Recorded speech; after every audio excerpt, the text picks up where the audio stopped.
هل جزاء الإحسان إلا الإحسان. Ensuite, il y avait une personne qui m'avait posé des questions sur des invocations.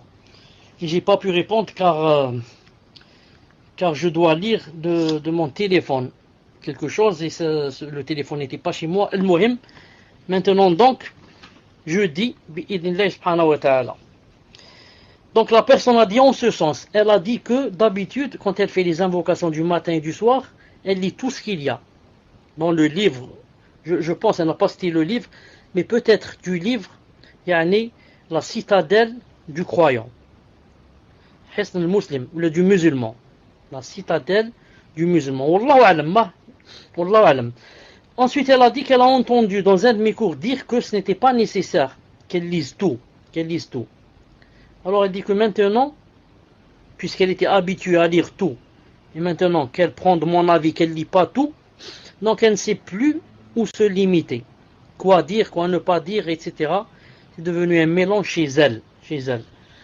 Donc je dis, bi'idhnillah subhanahu wa ta'ala. Premièrement, moi quand j'ai dit que ce n'était pas nécessaire, il faudrait d'abord savoir que le fait de lire les invocations matin et soir, c'est très important, mais ce n'est pas obligatoire. Ça aussi, il faut le savoir. Comme je sais que ce n'est pas très important, je dois aussi savoir que ce n'est pas obligatoire. C'est-à-dire que si je ne le fais pas, je n'ai pas de péché. Pour pas qu'une personne, il y a le rapport entendu. J'ai pas compris ce que ça veut dire ça, Fawzi. Donc, pourquoi on doit savoir qu'une chose n'est pas obligatoire? Comme ça, pour que quand on la fasse comme elle l'est vraiment. C'est-à-dire, si elle est obligatoire, elle est obligatoire. Si elle n'est pas obligatoire, elle n'est pas obligatoire. C'est pour cela que, pour suivre le prophète sallallahu alayhi wa sallam, on le suit dans deux choses. Dans l'apparent c'est quoi? L'apparent, par exemple, s'il a fait Doha, 2 rak'at, je fais seulement 2. Pas 3. Ça c'est l'apparent. L'intention. Pourquoi il a fait salat Doha? Il l'a fait car c'est une salat obligatoire ou pas obligatoire? Car si maintenant une salat par exemple qui n'est pas obligatoire comme Doha ou bien les Tarawih, si je vais les faire avec l'intention que c'est obligatoire, donc dans ce cas je n'ai plus de récompense, j'ai même des péchés. Ou alors le contraire, je vais faire salat al-dhuhr avec l'intention que c'est seulement nafila. Donc ça, j'ai pas fait dhuhr. Donc, je dis encore une fois, que quand une chose, par exemple, elle est seulement sunnah, c'est-à-dire pas obligatoire, il faudrait qu'on la fasse avec la niya que c'est pas obligatoire. Comme les invocations du matin et du soir. Deuxièmement, j'ai lu chez certains savants que c'était permis de lire toutes les invocations. Chez certains. Ou alors chez un savant, j'ai lu ça. Donc ça réconforte la personne qui a dit que elle lisait toutes les invocations. Donc je lui dis encore, si elle lit toutes les invocations, ça ne fait rien. C'est aussi permis. Peut-être qu'elle a des... c'est sûr qu'elle a des récompenses pour ces efforts qu'elle fait. Mais moi, seulement ce que j'ai dit, c'était pas obligé ni nécessaire de tout lire. Ensuite, quand on lit, si on lit par exemple d'un livre, le classement n'est pas encore obligatoire, n'est pas aussi obligatoire le classement. L'auteur, qu'est-ce qu'il a fait? Il a cherché dans les livres, il a vu, qu'a dit le prophète pendant la journée, qu'est-ce qu'il disait, il a commencé à écrire. Ça ne veut pas dire qu'il les a classés, qu'on doit commencer par cette doua et terminer par exemple par cette doua. Ça aussi c'est important. Cheikh Ibn Uthaymin rahimahullah dit dans une de ses fatwas, quand on lui a parlé des invocations qu'il y avait dans la salat, il a dit qu'il fallait changer, et qu'il ne doit pas marcher toujours sur les mêmes invocations. Il a dit car s'il marche toujours sur les mêmes invocations, il a dit, ça devient chez lui, ça devient une habitude. C'est pour ça qu'il a dit que s'il s'oublie un instant, il va trouver qu'il est en train de faire ses invocations sans qu'il le sache. Maintenant ça court sur ses lèvres. Tellement ce sont toujours les mêmes qu'il répète. Donc, ça va vite courir sous ses lèvres et il va les dire, subhanallah al-adim, il va les dire sans aucune méditation. Sans aucune méditation. Moi-même, ça m'arrive. Moi-même, qui suis en train de vous parler, ça m'arrive. Quand des fois je vais aller, quand des fois je vais au lit, des fois je lis certains sourates, tellement je suis habitué à les lire, sans, au point où quand je les termine, je me dis quoi? J'ai terminé la sourate, je l'ai lu, subhanallah, tellement vite, sans y penser, sans y méditer. Pourquoi? C'est devenu une habitude. C'est pour ça que c'est bien de changer. Par exemple, aujourd'hui, je lis par exemple telle et telle sourate. Bien sûr, de celles qui sont spéciales pour le fait de s'endormir. C'est pas je vais lire celle du matin par exemple. Non.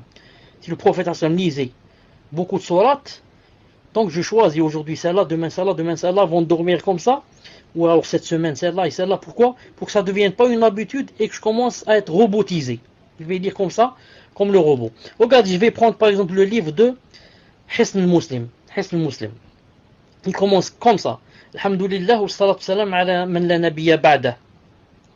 Ensuite, il dit en bas que le prophète a dit que si je reste avec des gens, invoquer Allah subhanahu wa ta'ala du matin jusqu'au lever du soleil, c'est comme si j'avais affranchi quatre des enfants d'Ismaël.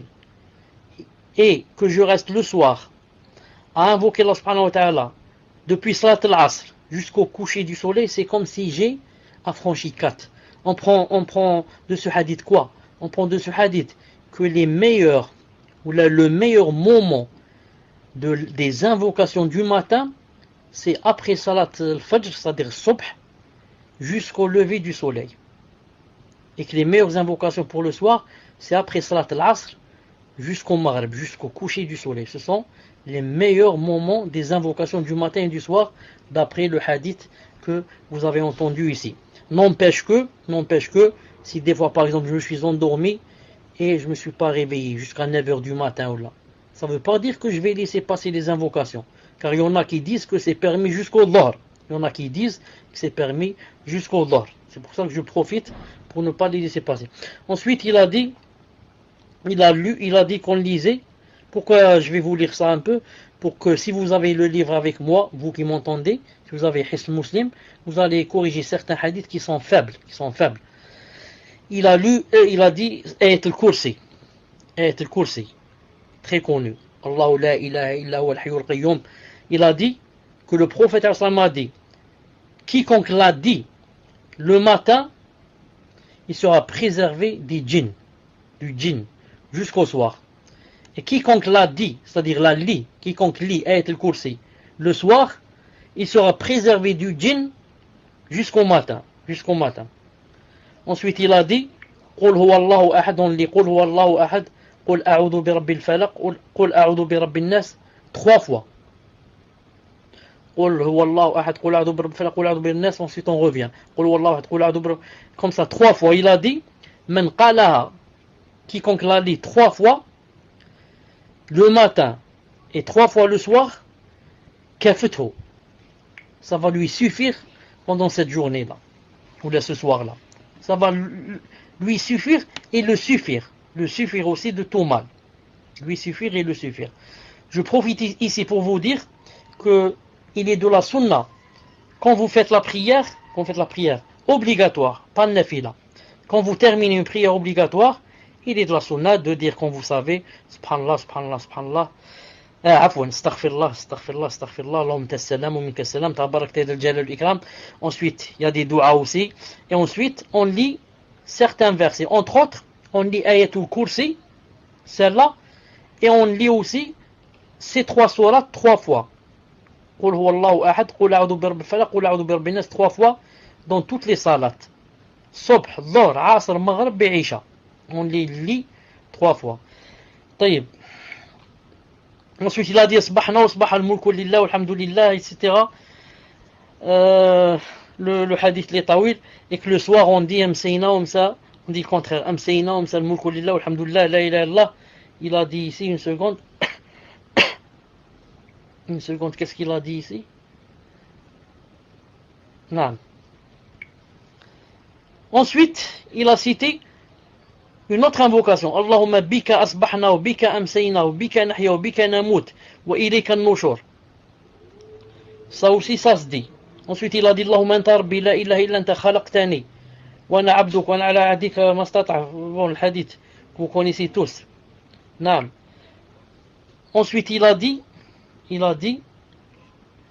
اللهم إني أصبحت أشهدك وأشهد حملة عرشك وملائكتك وجميع خلقك أنك أنت الله لا إله إلا أنت وحدك لا شريك لك. Il a dit, on lit ça 4 fois. Cheikh Al-Albani rahimahullah a dit, ça c'est ضعيف, ça c'est faible. La dua, اللهم إني أصبحت أشهدك وأشهد حملة عرشك وملائكتك وجميع خلقك.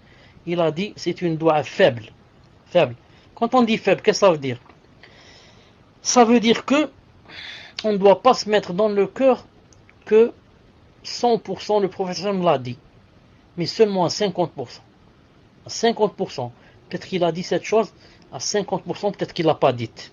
Donc, je dis donc maintenant, si je la lis moi, par prudence, sans dire aux gens qu'il faut la lire, mais je la lis en me disant, si le prophète l'a dite, alhamdoulilah, j'aurai donc les récompenses. S'il ne l'a pas dite, peut-être que Allah Ta'ala va me donner la récompense de l'intention. Pourquoi? Parce que c'est dans les invocations, c'est tout. Mais si c'était dans le fiqh pour prendre un jugement du fiqh, ou alors dans la aqidah, ce serait interdit de se baser sur quelque chose de laïf. Vous avez compris? Dans la aqidah et dans le fiqh, c'est interdit de se baser sur quelque chose de laïf. Mais dans les invocations, quelques savants ont permis. Comme l'Albani, non. L'Albani, il dit non. Il dit même dans les invocations, dans tout où il y a daïf, on ne se base pas. On ne se base pas sur le daïf. Que ce soit invocation, il a dit ça, lui et Ibn al-Arabi al-Maliki, Bukhari, certains grands savants, ils ont dit non. On se base seulement sur l'authentique. Mais, comme je vous ai dit, beaucoup ont permis que si c'est seulement dans des invocations, par exemple, ou des choses comme ça qui... c'est pas des règles et des jugements, non, ce n'est ni fiqh ni aqidah. Ils ont dit c'est permis. Wallahu alam. Ensuite,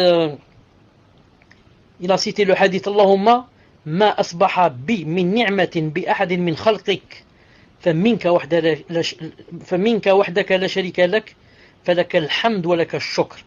Cheikh Al-Albani a dit c'est daïf. Ce hadith c'est daïf, cette invocation c'est daïf. Et de préférence on ne la dit pas. Ensuite, on peut dire l'autre. Allahumma afini fi badani. Ya Allah, préservez-moi dans mon corps. Ya Allah, préservez-moi dans mon oui. Ya Allah, préservez-moi dans ma vue. Et comme ça. Il a dit 3 fois. 3 fois. On dit ça 3 fois. Ensuite, il a cité une dua. Hasbi Allahu la ilaha illahu. Alayhi tawakkaltu wa huwa rabbul arshil azim. 7 fois. 7 fois. Il a dit c'est daïf, il a dit c'est faible. C'est faible, Cheikh Al-Albani. Il dit cette dua, il a dit c'est faible. Qu'on dit cette chose 7 fois. Ensuite, il y a Allahumma inni as'aluka al-afwa wa al-afiya fi dunya wa al-akhirah. Allahumma inni as'aluka al-afwa wa al-afiya fi dini wa dunya. Il a dit c'est authentique. Et après cela, Allahumma alim al-ghaybi wa shahada fatir as-samawati wal ard. Naam, c'est authentique. Bismillah alladhi la yadurru ma'a ismihi shay'un fil ard wa la fis samai. 3 fois. Naam. 3 fois. Qui dit ça, ces choses-là, 3 fois le matin. Attendez. Et 3 fois le soir. Alors, Allah subhanahu wa ta'ala va sûrement, quoi, le ravir yawm al-qiyamah. Ensuite, il y a une dua. Raditu billahi rabban. J'agrée Allah subhanahu wa ta'ala comme Seigneur. L'islam dinan. Et Muhammad sallam nabiyyan. 3 fois. Cheikh Al-Albani a dit, quant à la dua, elle est authentique en elle-même. Mais 3 fois, non. Une seule fois. Il a dit 3 fois, c'est faible. On dit une seule fois, Raditu billahi rabban, bil islami dinan, wa Muhammad sallam nabiyyan. Et moi, je connais un hadith authentique que Cheikh Al-Albani a dit. Il a dit, il est bon ou bien authentique. Il a dit que quiconque dit le matin, il a dit le matin, pas le soir. Il a dit quiconque dit le matin, j'agrée Allah subhanahu wa ta'ala comme Seigneur, et l'islam comme religion, et Muhammad sallam comme prophète, il a dit Nabi, pas messager, Nabi, il a dit, alors Yom al-Qiyamah, c'est moi qui le prendrai de ma main, personnellement pour le faire rentrer au paradis. Allahu Akbar. Naam. Ensuite, يا حي يا قيوم برحمتك استغيث اللهم اصلح لي شأني كله ولا تكلني إلى نفسي طرفة عين أبدا. صحيح.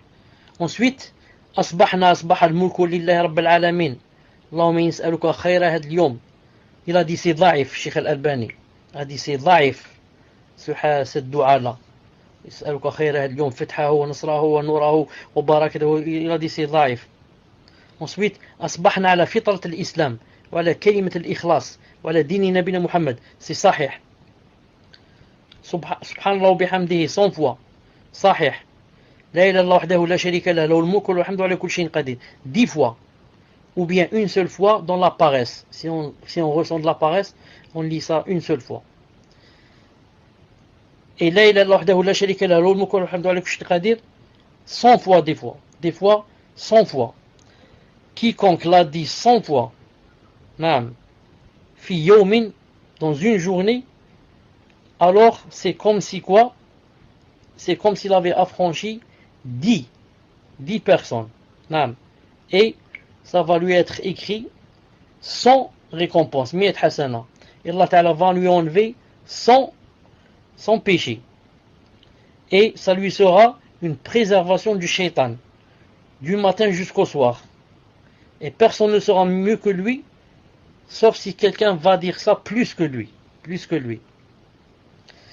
Et la dua dit très belle. Subhanallah wa bihamdihi adada khalqih.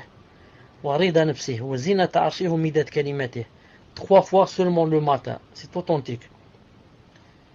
Et astaghfirullah wa atubu ilayhi 100 fois. C'est authentique. Allahumma yas'aluka ilman nafi'a wa rizqan wasi'a wa amalan mutaqabbalan. C'est authentique.